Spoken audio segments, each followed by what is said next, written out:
Super. నిన్న పాట కూడా చూసాం, హెవీగా ఉన్నారు క్రౌడ్. అసలు అసలు మీరు అన్నట్టు అది సౌత్ ఇండియాలో అనొచ్చా, ఇండియాలో అనొచ్చా, కానీ biggest set ever by Anand Sai. And మీరు అబ్జర్వ్ చేస్తే అందులో ఒక్క సీజీ ఉండదు.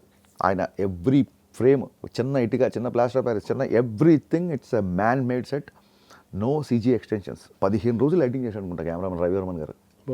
దానికి మామూలుగా సాంగ్ అంటే 2-3 రోజులు లైటింగ్ చేస్తారు, ఒక 15 days లైటింగ్ చేశారు అది. అండ్ మైత్రి వాళ్ళకి చేతులు ఎత్తి దండం పెట్టాలి సార్. సినిమా లేట్ అయింది కదా, నువ్వు మరీ అంతంత పెద్ద సెట్లు ఎందుకు మామూలుగా చేసి అని ఏ రోజు అనుకుంటా సార్. మీకు ఎంతమంది కావాలి, నేను 500 డాన్సులు అంటే 1000 పెట్టండి సార్, సెట్ పెద్దగా ఉంది అనేవాళ్ళు ఎవరంటారు ఈ రోజుల్లో.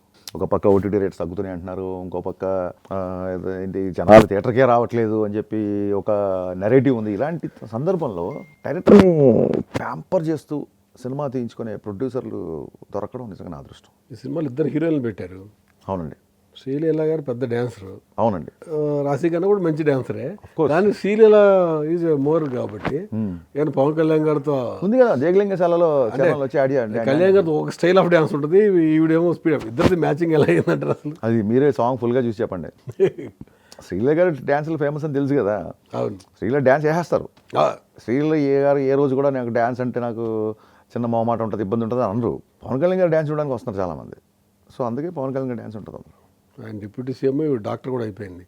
అసలు మీరు మీ సినిమా స్టార్టింగ్ ముందు ఆయన పవన్ కళ్యాణ్, ఇప్పుడు డిప్యూటీ సీఎం పవన్ కళ్యాణ్ గారు, శ్రీలీల ఇప్పుడు డాక్టర్ శ్రీలీల గారు, ఇట్లా మారిపోయినాయి. అవునండి. మీకు సార్ మీరు మారిపోయారు, మీకు తెలుసు కదా. ఇంతకుముందు మీరు టీవీ నేను రాంబాబు గారు, ఇప్పుడు టీవీ 5 రాంబాబు గారు. టీవీ 9 నుంచి అప్పుడే 12 మార్పు సహజం సార్.